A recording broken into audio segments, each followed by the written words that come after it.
story? All right, hold on, let me give you a quick one. Once upon a time,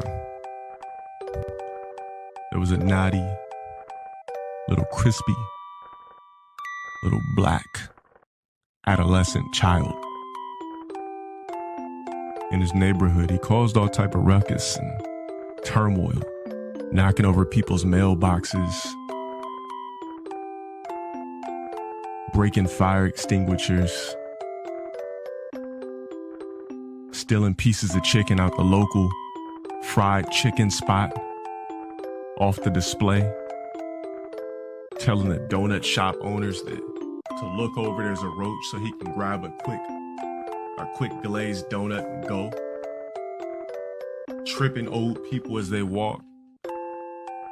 He'd be walking, kids would be playing soccer, they would kick the ball in his area. He would say, all right, I'll throw it back, throw it in the canal.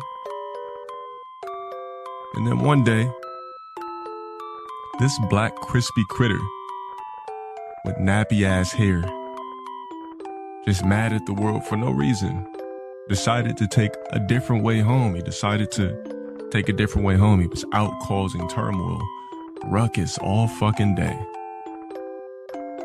Right? He started to come home a little bit late, a little bit later than usual. So he starts walking down the alley, this dark alley.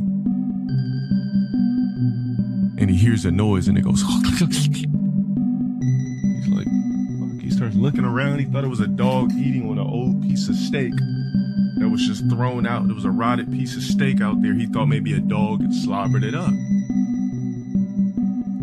And he starts walking and he hears this again. This time he hears it twice. And now he's just freaked out. Usually this crispy ass kid was the bully. He was not really the bully, but the troublemaker. So shit didn't fear him, but for some reason this dude was scared.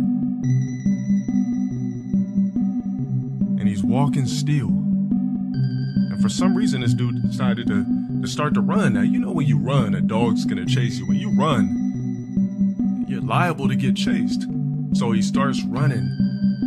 And as he was about to hop the gate, something grabs him like, get your black ass down here. It pulls him, forces his face onto the concrete. He looked up, he didn't see anything. All he felt was a strong presence, an invisible presence as he looked around scared. Like, let me go.